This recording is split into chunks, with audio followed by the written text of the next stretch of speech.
Welcome everybody, great to have you with us. So we're going to press on. My name, as I've said, is Donald Taylor, Chairman of the Learning and Performance Institute, and I'm delighted to be with you today for this webinar where I'm going to be sharing some results of some research and some thinking that I've been doing about, as the title suggests there, how ideas spread in learning and development. Our standard, or the FUSE, standard housekeeping slide says you can use a question at any time using Q&A. Please feel free to do that. You can also use it, you can also pose questions using chat, and that will pop up right in front of me. So use either. But chat is my preferred method. And if you're sending a message in chat, as everybody has been doing, please send it to all panelists and attendees. That way I can see it. Okay, I'm going to press on. More people will join us as time goes by, but I've got a packed load of content to get through, and I want to make sure people who've taken the time to be here on time are able to enjoy it. Well, enjoy it, at least benefit from it. Let's not let's not be too assumptive. I call this striking the spark. I'll explain why later on, but it's about how ideas take off in learning development, and I'm going to explain exactly what I mean by that later on. My website is at the bottom there. This document will be at the website, but also, of course, FUSE will get it sent out to everybody after the event. I am the chairman of the Learning Performance Institute and Learning Technologies, and I want to say thank you to FUSE. FUSE have made this whole webinar possible by sponsoring the research and by setting up and running and providing the people behind this webinar. They haven't asked for, at any point, a prior viewing of the research before it goes out. No reason why they should. There's nothing odd in there, but they haven't even asked, which is splendid. So thank you very much, FUSE. Firstly, a question to everybody in the room. Why do you think, and answer in the chat window, if you would please, the Zoom webinar chat, why do you think that some ideas gain popularity and others don't? If you could drop your answers into the chat window, that'd be great. That'll kick us off thinking about this. And then I'm going to crack on, and there won't be a lot of other questions, but I will be responding to you. And please do send to all panelists and attendees so that everyone can see what you're thinking.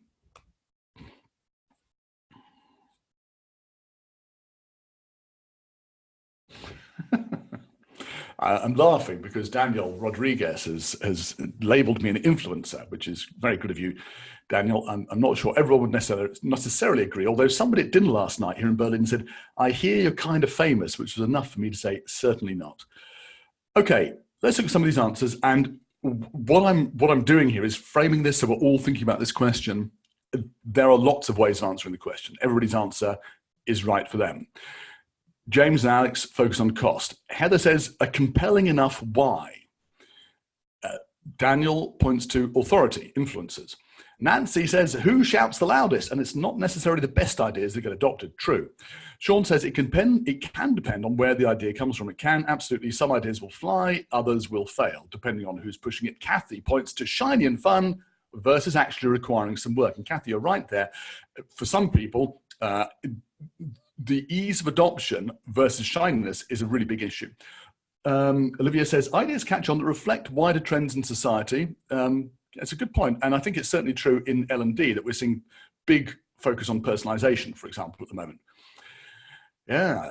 Salom says, the way it's framed, if it doesn't resonate with the audience, you're not going anywhere. And Kate says the same thing, it depends on your audience. Technical difficulty to influence, Alex says, and that's a really big trend that I'm going to talk about later on. Whether they're communicated with effectively, ease to express, that's a really good point from Jean Marie. I've constantly found that ideas that are articulated badly simply don't take off. There's a lot of great feedback and thinking here, and I'm actually finding it impossible to keep up with all the thoughts that are coming through here. But I'm going to press on, and I hope you've been reading this stuff coming through in the chat. I always find I never do a webinar without learning a great deal and having a great deal to think about from the people in the room. One of Christine Locker's points, she says, it's FOMO, fear of missing out. If people think everyone else is doing it, they may decide to do it themselves. Okay, I'm going to give you my answer, which you might say is kind of, I don't know, begging the point, but my answer is because we can be persuaded. Okay, so an idea takes off because we can persuade, more importantly, we can be persuaded consciously and also unconsciously. Let me tell you a story. 2 weeks ago, I think it was, I was in Las Vegas for an event, and I showed up, and it was a 10-hour flight from London. I got to the check-in desk. The clerk said, "Yep, follow the path. The elevators are over there, sir." All I wanted was a shower. And I stepped off down the pathway, and within 5 seconds, I was lost. I was lost quite deliberately on the path to the casino. Here is what the path looked like. I couldn't see the elevators. It was a winding path, and it took me through a forest, a maze of slot machines. The pathway is designed so you get lost and you go off and you go into the slot machines. And this is what the slot machines look like. They're all giving me messages of virility and money, appealing to things I know about already, 007, Sex and the City. And it is a carefully constructed and very effective way of persuading people to do things without being explicit about it. It's what we'd call nudging, isn't it? Trying to change somebody's behavior, but without being clear about what you're trying to do. Nothing wrong with that. Casinos make their money this way. I was aware of it. I found my way to the elevator, and I got to my room, got my shower. But it did get me thinking about the whole business of how we are persuaded or otherwise. I'm not saying, by the way, that things take off in L&D because we are unconsciously persuaded, but I do think that's part of it. Here's how I see things. I think we can decide things on that vertical axis, consciously or unconsciously. And the attempt to influence us can be deliberate, or it can just be accidental. So on the right-hand side, what I was experiencing in that casino was nudging, the attempt to alter my behavior by, quite deliberately, by appealing to my unconscious. And they spend a lot of money making sure that everything from the design of the room, the lack of clocks, the lack of windows and light, down to the noises that the machines make, will persuade you to come and play. Or they could be more explicit about it and advertise. And of course, if you advertise something, you may think you're making a conscious decision about it, but you may also be affected unconsciously by it. So although I put those two things in separate boxes, very often the line between them blurs. In addition, of course, there's the fact that we can have behavior altered quite accidentally. You can serendipitously decide quite consciously to do something without it having been somebody else's attempt to persuade you to do it. And that happens a lot. You just see something and think, well, that's a good idea, I'll do it. Of course, we're never quite sure, are we, how much we might be operating a little bit unconsciously there. And of course, I've left a question mark in the top left-hand corner because very often we will unconsciously do things apparently completely by accident. Some people posit that the vast majority of our actions are in that top left-hand corner. I've not stuck a label on it because I don't want to stress that. But what I do want to stress is that all 4 of these processes, not just the attempts to nudge us or persuade us, all 4 of these processes are involved in us deciding whether something is going to be worth following in learning development or not. And how we decide will be a combination of those. And the mechanism of transfer from person to person will also depend. So depend on our preferred method of transfer. And when that will become clearer what exactly I'm talking about a bit later on. So the aim of our presentation today, our conversation, is to look at how we make our decisions consciously and unconsciously about what we should be paying attention to in learning and development. By the way, this is not a Daniel Kahneman Nobel Prize winning presentation. There is no single theory for explaining human behavior here. It will, however, I hope, prove useful at least in 1 or 2 ways to you. Here's the 5 things we're going to cover. I'm going to look at what we mean by something taking off or not taking off. 2 groups of people that I've identified as being important players in this. In number 3, we'll move into this new research that I've done, and we'll look at the different ways that people value new ideas, the different ways that people value new ideas. So that list of things that you were just answering the question there is all about how we might value learning and development ideas. They can be put into boxes, and I think there are 3 boxes in particular, or 3 buckets, which are quite useful for predicting what people will then do. I'll have a look at transmission mechanisms I think there's a lot more work to be done there, but I'd like to start a conversation with you about it. Finally, number 5, I'm going to end up by suggesting that we don't have to be passively under the influence of people trying to persuade us. On the contrary, if we just take a couple of steps, we can be much sharper. A bit like hopefully I was in that casino about keeping ourselves on track and getting to the place we want to get to. Number 1. By the way, if you're not from the UK, this is Piccadilly Circus, and I often use this photograph. It's got a bus in it, it's got a London landmark, and for me it conveys the busyness of a major city like London.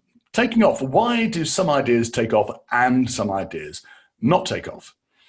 Well, the curve that everyone refers to when we talk about this is the Gartner hype curve.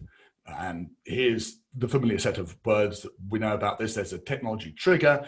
Things go up to inflated expectations, come down and slowly get up to the plateau of productivity. Now, this is useful. It gives us useful vocabulary for talking about a very common set of things that we see when ideas take off in learning and development. And I'll be using some of these words in the presentation. But what I'm really interested in is what happens right at the beginning. What happens here that makes something rocket off? Because not everything does. Not everything takes off. So why do some things take off?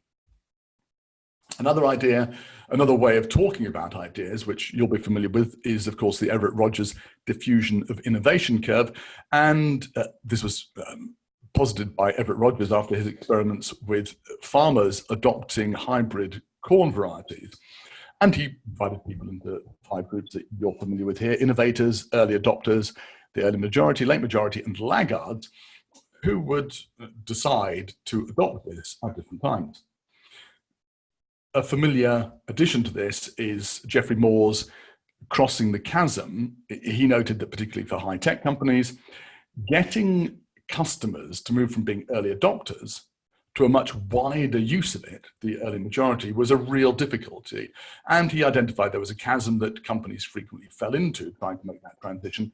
They simply had to alter a vast number of their processes and ways of developing their product in order to get across. So get your product to go mainstream is difficult. And I remember reading that book in 1991 and being knocked sideways by it. It was so insightful, but that's not what we're talking about today. As I say, thinking about the Gartner curve, what I'm talking about is right at the beginning. It's what I call striking the spark, that initial moment when something takes off, and then the fire takes off. Innovators and early adopters, we often lump them together when we're talking about learning, not about learning and development, about the diffusion of ideas. But they are actually very different. And I saw that in the Global Sentiment Survey of this year that I carried out, and I'll share the results with you shortly about that. They have different likes. They just like different things that are new. And they value things differently, as we will see shortly. By the way, I'm not comparing myself to Geoffrey Moore here, but I do think that it's worthwhile drawing the distinction. This is not crossing the chasm. This is something else. This is what makes an idea take off. As I say, what I call striking the spark. It's when an idea, and that could be anything, a technology, a methodology, anything, moves from being thought interesting by a smaller group of innovators, to being considered actually for use or adoption by a larger group. Now, somebody mentioned earlier, and I'm sorry I didn't catch who, but there's a very good point here. Just because an idea takes off doesn't mean it's a good one. So a few caveats here. Firstly, it's not automatic. Not every new idea is going to strike the spark. In fact, the vast majority don't. Secondly, if the spark does get struck and the idea is vividly alive, it doesn't necessarily mean it's a guarantee of value. Learning styles took off like wildfire. Not necessarily a good thing for learning and development. Finally, even if something takes off, even if it is valuable, it doesn't even so necessarily mean that early adoption is a good thing. So I'm not saying here that we should all be running around trying to adopt the latest thing. Far from it. It depends on context. I'm always struck when I go to large legal companies in particular, with how apparently antiquated their IT systems are. They don't care. They're making lots of money. They are risk averse, and for good reason, as legal companies. They would much rather keep their systems tied down familiar, and utterly secure. And for them, in that context, it works. Context is everything when it comes to adoption. Okay, so that is us striking the spark. Let's have a look at these two groups that I've been talking about. So every year I do this global sentiment survey, and I ask one question: what will be hot in learning and development next year? And I have, well, this year, it was running for the 6th year. As always, I got people to choose 1, 2, or 3 options from 15 options that they thought were hot.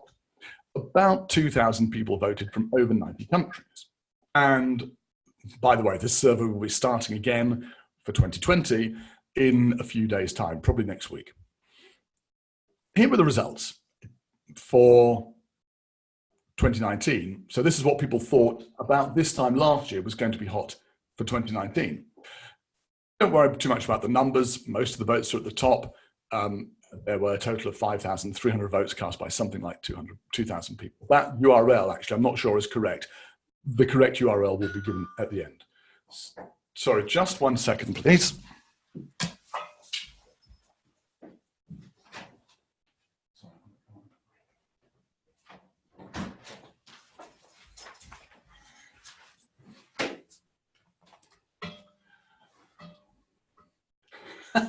Yes, that bell was the bell of the hotel room, and they were delivering some papers to my room. I'd forgotten I was asking reception to print them. So please excuse the diversion. I'm sure Fuse will edit that out of the eventual recording. And it was a lovely doorbell. Thank you very much.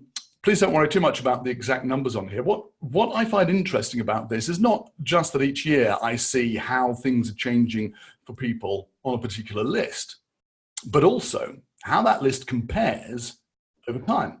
Having been running this for 6 years now, I can look at the results for a number of years, and I can start lining things up. And because I only change 2 or 3 of the options each year, we have some consistency. What's striking about this is that things that are becoming what I would call business as usual, or becoming accepted as a technology you would expect to use, or a methodology that you'd expect to use, typically slowly fall down the table. And you can see this happening here with microlearning, virtual augmented reality, mobile, and video. By the way, virtual and augmented reality is a special case, and I won't dwell on why that's coming down here, but it's legitimate why it's coming down. It's becoming accepted as something people should use, even if they don't think necessarily they will be using it. Now, if you look at this fall, look at the 2 red options here, micro-learning and mobile delivery. You'd expect them to keep falling down. So in 2019, you would have expected micro-learning to be at maybe 7, from 3 to 5 to 7. You might expect mobile delivery to be down at number 12. But that's not what happened this year. What happened this year was that they all stabilized. And in fact, mobile delivery bounced up from that downward trend. What's going on? What's going on? The clue is in the bottom right-hand corner there. Number of votes in 2019 was far larger than in previous years. I expanded the catchment for people who were voting. And what happened was I expanded it beyond where it had been before. Before, the people voting largely had been innovators, people who were really up on the latest stuff and wanted to be excited about the newest ideas. Well, things changed a bit this year because I expanded it and we reached people in a different way. So the result is that we had 2 groups of voters. First group of voters, we were reaching somewhere between day 0 and day 33.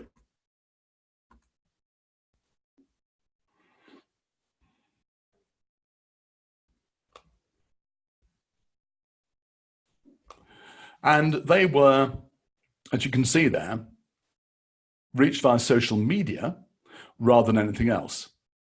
Now, the social media campaign carried on, but we largely reached the people from day 34 to day 55 through email. And that was through a very consistent campaign of email. And it's quite possible to see the spikes of interest taking place as email shots go out. It's very, very noticeable.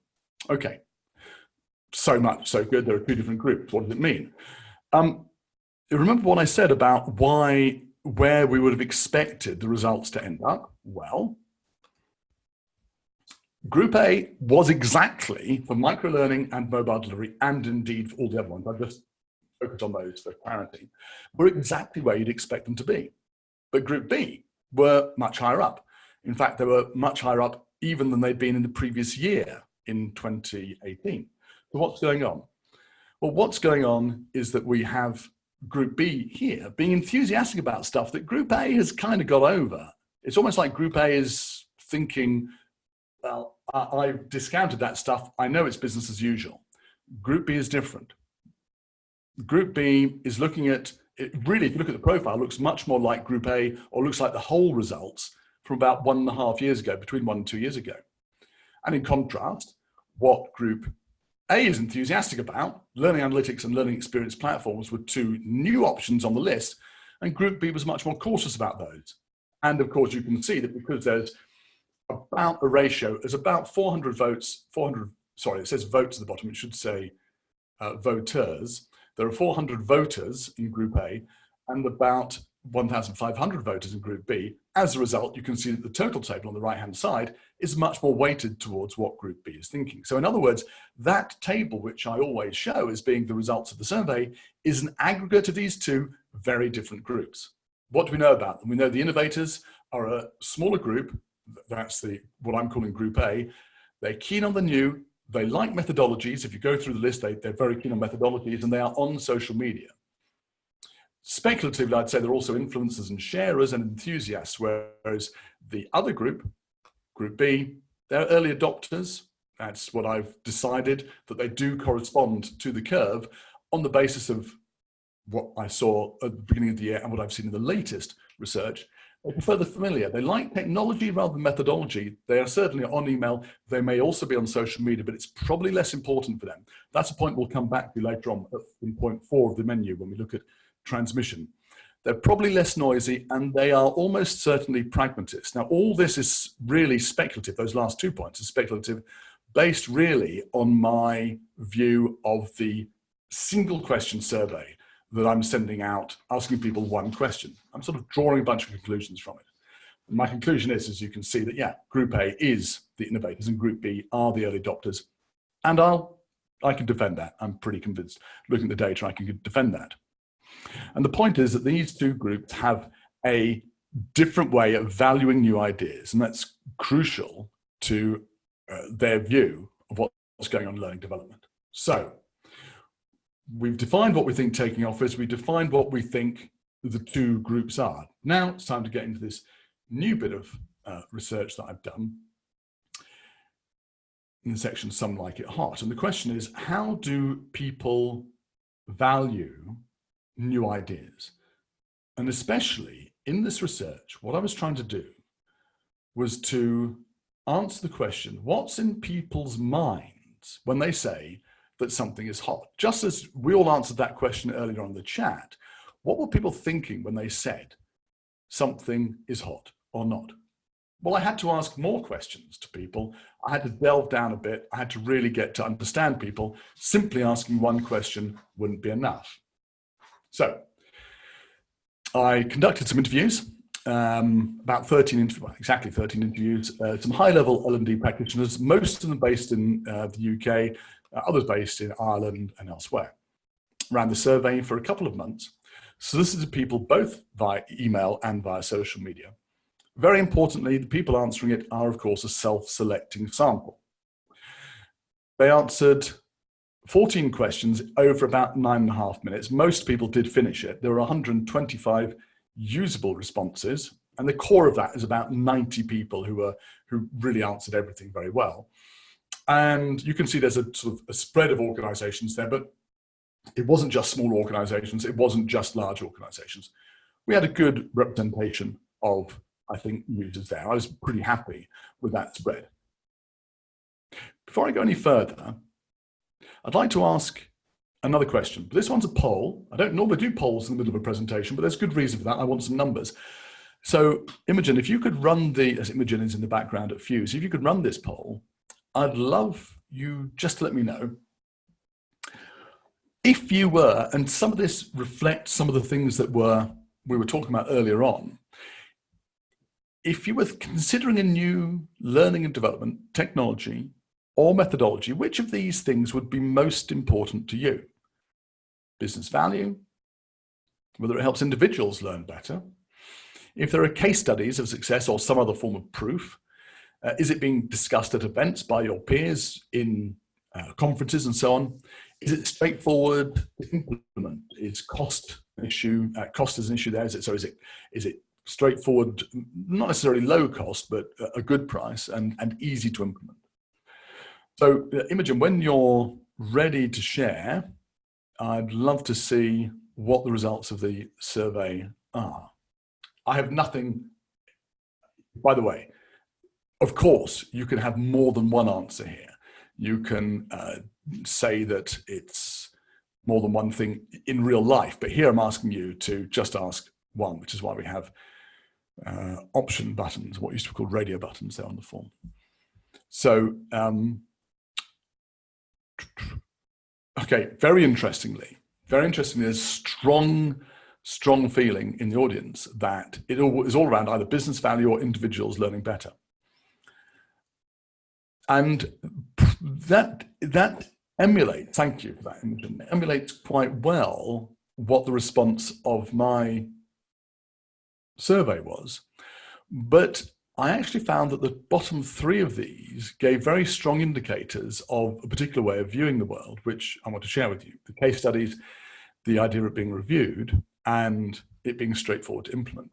Good point being raised by Salome here. I chose case studies because it means it has better business value. That's a very interesting point, and I think that's something which it could mean. I think a lot of other people might have said the same thing, and perhaps there's a potential of cross-contamination of the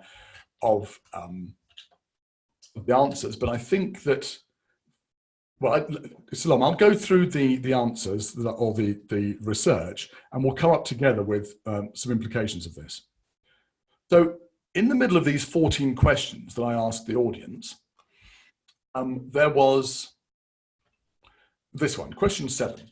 For you, what makes a learning development technology or methodology hot? By the way, this is one of the few points in the survey that I actually use the word hot.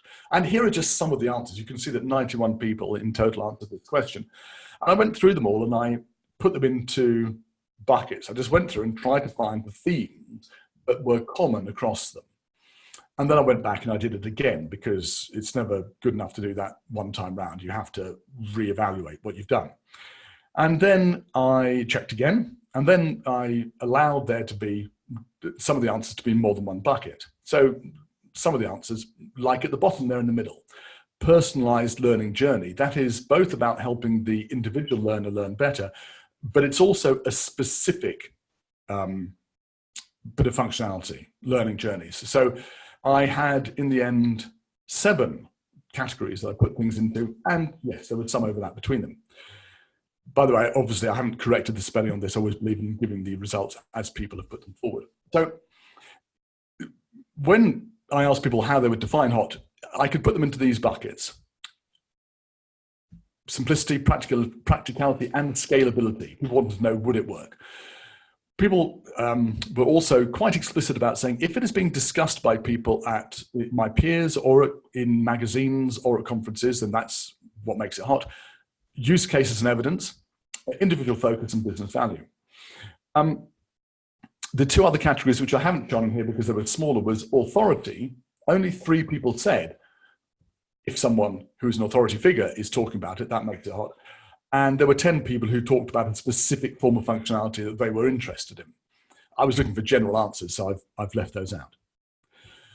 So what I've got here is a beginning to an answer about how do people think things are hot? And I think what makes something hot for people, and it falls into, I think, usually one of these buckets. And Fiona says, it's so easy to get swept up with all the new and shiny L&D approaches. This risks learning development, losing our connection with the people who we are ultimately there to support. It's so important to listen, to respond to people that we're there to support. I totally agree, Fiona. And there are other reasons why it's a good idea not to get swept up with a new and shiny L&D. And I will come to a, I think it's a 6-word summary at the end, which will say how I think we should try to avoid doing that. But on the other hand, all the good stuff that we do now was new once. And this is the eternal problem that we face, is that if we don't ever do anything new, we're going to miss out eventually on something that's good. And so obviously the innovators try lots of things, early adopters try a subset of those, early majority try a subset of those, and so on. The new and the shiny is generally to be avoided, and yet somewhere in there is going to be a diamond for tomorrow. Here is how people were defining what hot meant to them, according to my buckets. So there is some interpretation of mine on this. The question previously to this, question 6, and this is where I'm going to go into a bit of detail about this, and don't be shocked, a lot of numbers are going to appear in a second. Stay calm. I was also interested, as I said, in getting in people's head. What were they meaning when they said something was hot on the original annual survey that comes out December, January time? When they say that something's hot, what they mean here, I gave them the list of the same 15 options.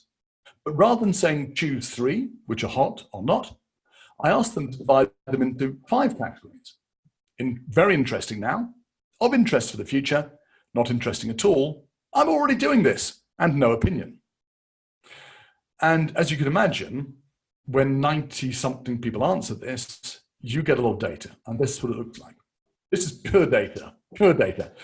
On top of this, there will be information. My job is to get the information out of this, and then hopefully to provide the insight on top of the information so it's actually valuable to you.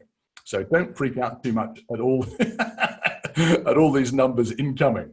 All right, it is a trigger warning, as you say, Christine. But a couple of things I want to look at on this list. Firstly, have a look at the total. You can see that there are something like 90 people answering consistently across all of the questions. So interestingly, although I said, please answer for at least 8, and you could have just answered, pressed 8 buttons and left it. Most people seem to have pressed 15 buttons, which I find interesting in its own right. I think people were quite invested in this. Secondly, let's have a look just at this first column here. So I've called this very interesting now, and I've been deliberately avoiding using the word hot. But if you say something's very interesting now, it's kind of like saying it's hot. So this is as close as I could get using slightly different words to the original survey. But now what I've got is a split, not just by seeing what people think is hot, which is this column here, but in addition, I know which of those 5 buckets, whether they think things should be simple, whether there's a case study argument for it, whether they should focus on business value. I also know how each of these votes then is associated with somebody who believes that the definition of hot is in a particular bucket. The aim, just to repeat, is to get inside people's minds, to understand what they're thinking about. All right, so the variation from the mean for responses to very interesting now. Stay with me, I realize this is quite technical, right? So what I've done is I just added up. If they were in the bucket for business value or individual focus or any of these 5 buckets, if that's how they defined what was hot for them, I added up all of the differences between their responses and the average response for the whole group for that particular option. So if, for example, somebody who said business value is important, if the group of people who said business value is important rated personalization as being 2% higher than the average, but they also said that virtual reality was 3% lower than the average, then that would be -1. In other words, they would drop just below that bar in the middle. All right, so how does that accumulation of variation work? You'd expect things to be quite close to the middle here, because you'd expect some to be over, some to be under, and it's sort of to equal out. Here's the result. almost all of them are in a bracket of between 20% and 40% above average, and they probably all would be the same if it weren't for that big bar coming down the right-hand side, showing that the people who thought that something should be, that the test of something being hot or was that it should be simple, easy, or scalable,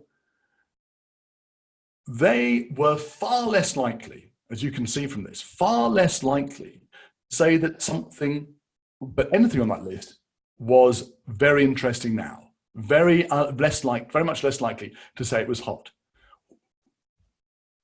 To sum that up in words, respondents who favored simplicity as a definition for hot are less likely than the average person to find any methodology hot except for these two, artificial intelligence and learning experience platforms. I think that's quite interesting. It's not like they threw everything out. It's not like they were just curmudgeonly and against the idea of new things altogether. A couple of things they were more interested in, but generally they were very much less likely to be in favor of something being very interesting. All right. I want to look at use cases and people thinking that things being discussed by their peers was interesting. So those two bars look pretty similar, and indeed they are. So there wasn't much difference between them there wasn't much difference between the two groups, defining them in different ways in terms of use cases or in terms of discussion for very interesting now. But when it came to looking at the second option, whether something was interesting in the future, there was a very large difference. Of interest in the future,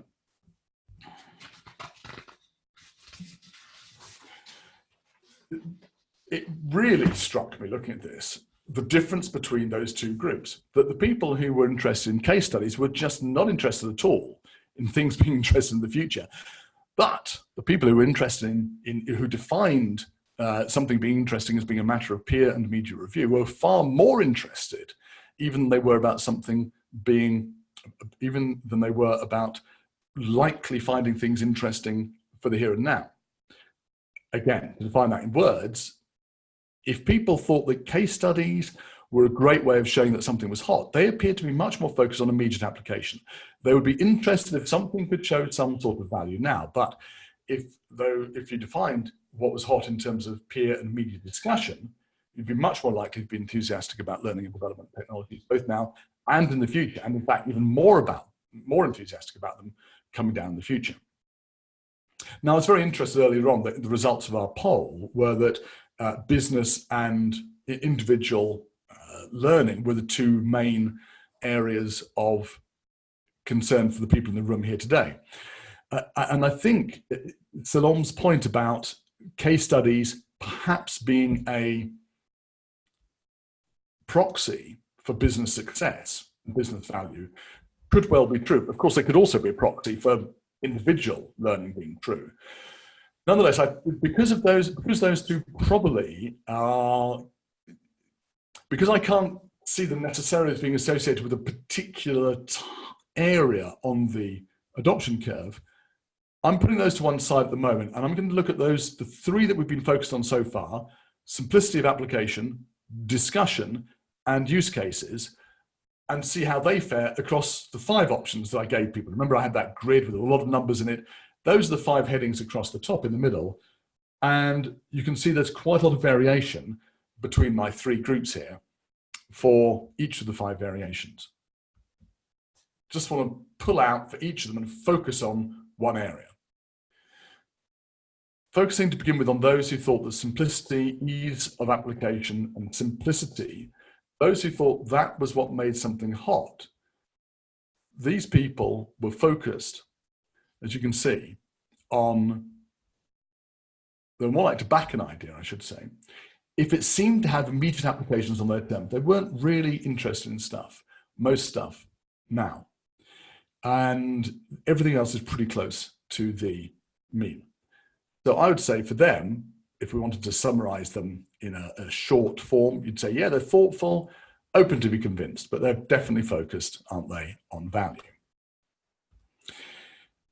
The ones who focused on discussion were very different. For them, they were, I think they could probably easily be persuaded to enthusiasm around an idea for both current use and even more for future use. They seem to be quite keen on looking to the future and being positive about the technologies, methodologies, and ideas coming down the track.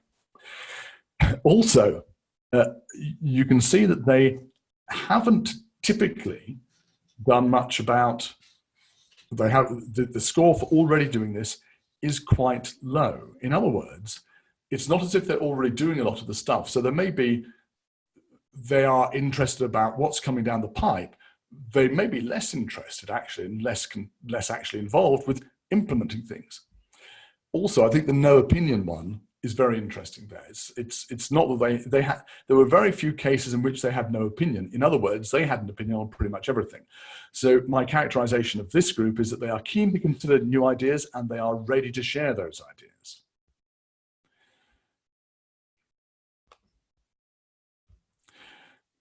Finally, those who are interested in some form of evidence, well, I've summed up as use cases or case studies.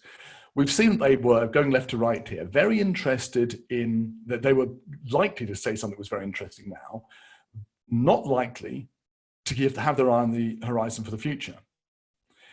They had a very large above average score for saying things were not interesting at all. It was almost as if either they could use it now or they just weren't going to consider them. A very low below average score for already doing this. In other words, it's like these people are picking from a list and implementing those things and not implementing everything else.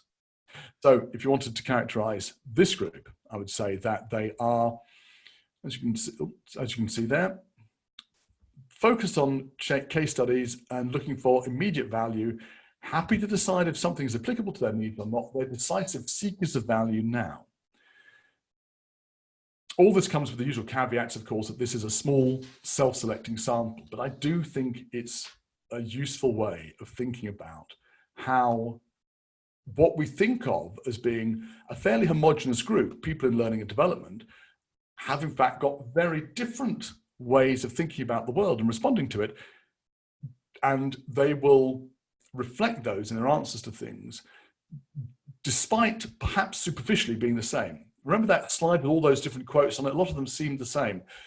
But I think we can probably put these three people roughly against the adoption curve like this. And the title of this graph, I think, is one of the snappier titles you'll come across: How Different Perceptions of Hot and Learning Development May Position Individuals on the Everett-Rogers Innovation Curve. The peer media people are keen to think about things being hot and share their opinions. There are, for me, in the innovator section. At the other end of the scale, we've got the use cases we've seen there. They are decisive and they're going to work when something has already been shown. They're going to adopt or think of something for adoption when something's been proven to have value. And in the middle are the people who are focusing on simplicity. It's not hard and fast. Those things could move left and right. And that little caveat in the bottom right-hand corner, I have to just repeat it and say it's very important. They are preliminary results, unreplicated from a small sample. They have value, but must only be treated as a guide at this stage. I don't want to be somebody who's done a survey and then runs around pretending that they've discovered the cure for cancer. It's a bit more complicated than that. However, I'm looking forward to doing more research into this. I think it's absolutely fascinating. All right, so we've had a look at number 3 here. We've looked at what it means for something to take off. We've looked at the two groups. We've had a look at actually the different categories that we can put people into, which help us predict, I think, where they are on the adoption curve.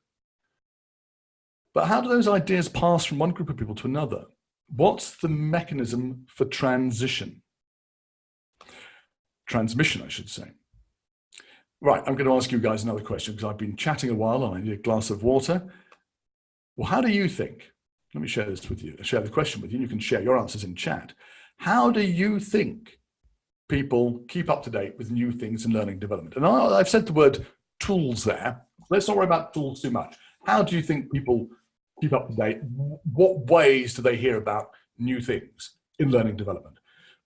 Please go to the chat and share your answers, and let's see how your answers compare with what we've got in the survey, which really quite surprised me, actually. Thank you, Jean Marie.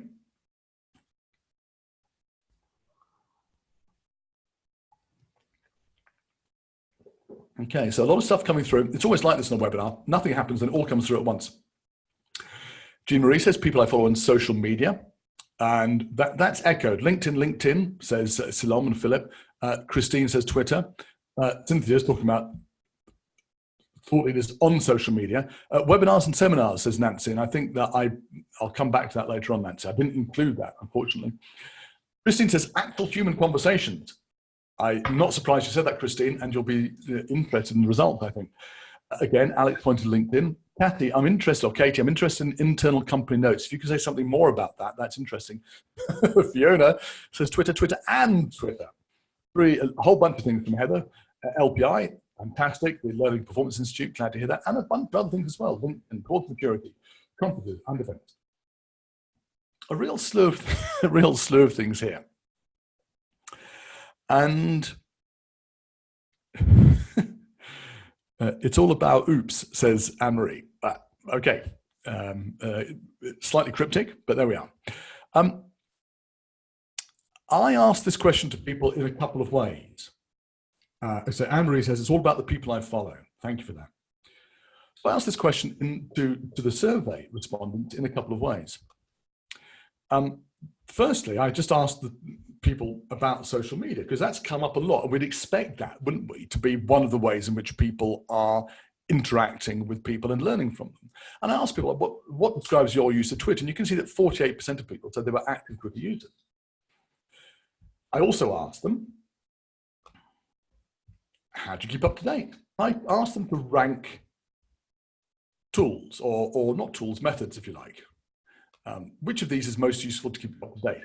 So 1 is the most useful, 5 is the least useful. And as you can see, I've got the arrows there to try and make it clear.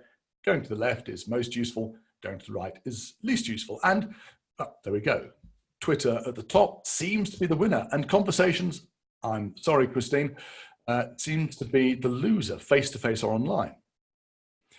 Webinars, I would categorize as conferences and events.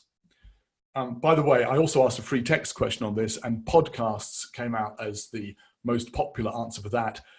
But also, I'm delighted to say books being an important member of that. All right, so far it's looking like Twitter is the way people are, we think about how people, they've got their different ideas about what makes something hot and how are they spreading those ideas to other people. So far it looks like it's Twitter. But if you take this question, number 9, and you break it down a bit, it's more complicated. That blue line that's shaped like a ladle, a dipper in American terms, it goes from number 1 being in the middle, drops down, and then comes up at the other end. And that's Twitter. So it's got a very low average because most people are rating it very low, apart from that big kicker at number 5. That's a really polarized opinion. It looks like people either think Twitter is really useful, despite the fact that almost half of them are frequent users of Twitter. It looks like only less than 25% of people rank it as being their number 1 best way of keeping in touch with new things on learning. And a lot of people are saying it's by far and away the least useful of those.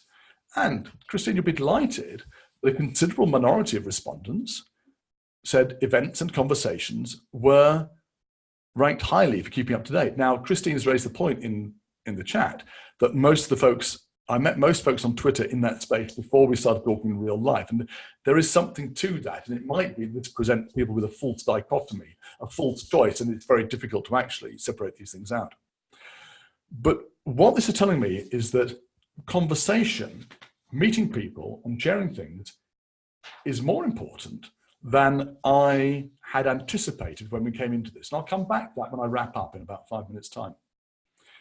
And if you look at the grey line in the middle, it sort of goes, it's a bit mediocre. It goes between between about 17.5 up to 25%. It's neither one thing nor the other, and that's LinkedIn. The responses to LinkedIn were quite categorical. 2/3 of people described themselves as active LinkedIn users. Nobody said they had no LinkedIn account. And yet it's not seen by very many people as being a particularly strong tool for keeping in touch, despite actually the results that we had in chat here. A lot of people ranking LinkedIn very highly, as I would myself. So for me, this graph here with the lines going up and down tells quite a story about what's behind our assumptions. We might assume that because people use the tool a lot, as they do here, that it's therefore something they pick up that they would rate highly as a way of getting in touch with the latest in learning development, but it ain't so. Let's look finally at how people use, what about people who didn't use Twitter?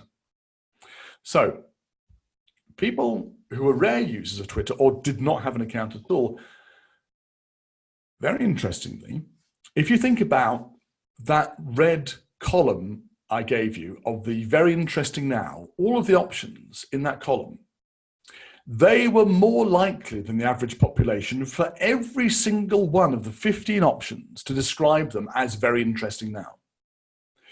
And for 13 out of 15 of the options, they were much less likely than the average to say they're already doing this. What this suggests to me is that people who are not on Twitter at all, or don't use it very much, are not being exposed to debate on Twitter, not having it suggested to them either that something is great or that it's not great, and therefore perhaps they have a general sense of optimism about what they're seeing there, about the trends that I'm asking them about, because they haven't seen any of them, yes, both promoted but also lambasted on Twitter. And the second thing, that they're not already doing this, suggests to me that they are not early adopters. So what we have here, I think, is a bit of evidence that suggests that Twitter is definitely a tool of transmission, this in conjunction with the other bits of evidence, definitely a tool of transmission at the left-hand side of the adoption curve. So my conclusions are that the perception of what people value, what's hot, it affects how people perceive a particular innovation. So people, as we saw, if they think that simplicity, ease of implementation is what makes something hot, they are less likely to be keen about anything in particular being new. They're less keen to think that's hot.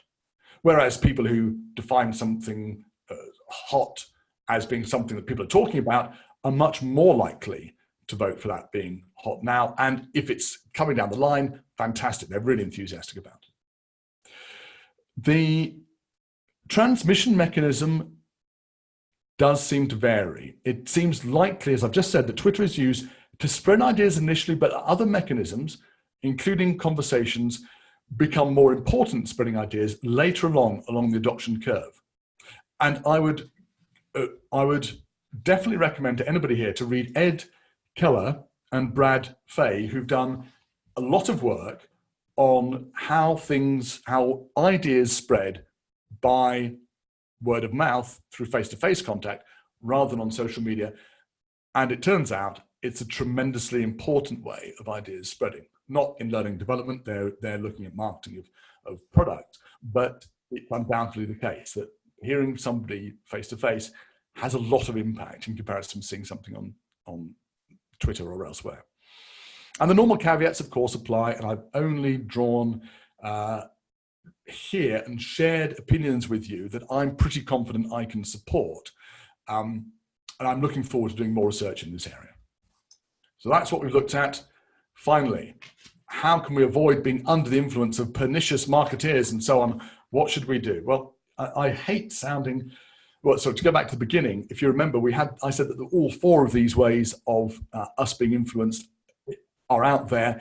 And when we make a choice about something being hot or not, or backing a new idea, or giving it our support, we will be making a choice driven by an idea that's formed as a result of one or more of these processes. The best way, in my view, looking at this, of safeguarding against this is, and I hate to sound like a motivational poster, it is to be self-aware and seek diversity, those 6 words I was talking about right at the beginning. So be aware of yourself. If you are somebody who gets very enthusiastic about stuff and has terrible FOMO, terrible fear of missing out, if you think that people talking about something is really important, you're in that yellow group of the peer/media discussion. If you're concerned about that, get a friend who's cynical, get a friend who's hard-bitten and discuss with them. Get them to be your reality checker, and vice versa. If you're always looking for stuff that's been proven and implemented for a number of years, maybe you're missing out. Maybe you want to talk to somebody else who's a bit more enthusiastic and gung-ho. Also seek diversity in your mechanisms of transmission. If you're always on Twitter, maybe you need to be doing some more reading. If you're always listening to podcasts, perhaps there's some other way of getting information. We could all probably do with having more face-to-face discussions. Variety is the spice of life. If you just used one of these herbs or spices for your food would be bland after a bit. If we can keep it jazzed up and variegated, we're much more likely to have a balanced approach to our decision making, and also, I'd say, much more likely not to fall under the influence of people who are trying to persuade us one way or the other. Here are some of the books on my further reading list. Originally, I had rather more on this. I had a whole bunch of books and papers and so on, but I would definitely recommend reading these books, all of which I've read for the benefit of this, and I've cheekily put my own global sentiment survey there at the bottom. I'm not trying to suggest it ranks alongside all of these books, but I would definitely recommend reading it, because I've been talking about it all the way through this. I'm going to drop the URL into the text chat, so you've got that. All of these books, but particularly the stuff by Robert Cialdini, could be an eye-opener for you in terms of how we can be influenced without being aware of it. And some of these books are for marketeers, some of them are for people to be aware of. Rory Sutherland is an advertiser. His book, I think, Alchemy, is only available at the moment on soft copy. They're all worth reading to understand more about this field of ours. I hope this has proved valuable. I've gone on about the caveats all the way through. I will say, though, in support of what I've been saying, I think it stands up. I think we've got different groups of people with different definitions of what's hot, and we fall under their influence one way and the other by that variety of different mechanisms. Let's stay sharp when we think about how we are influenced and how we're influencing others. Remember to be aware of yourself and to seek diversity. And that is me done with 2 minutes to spare. So if there's any questions, please throw them into the text chat area.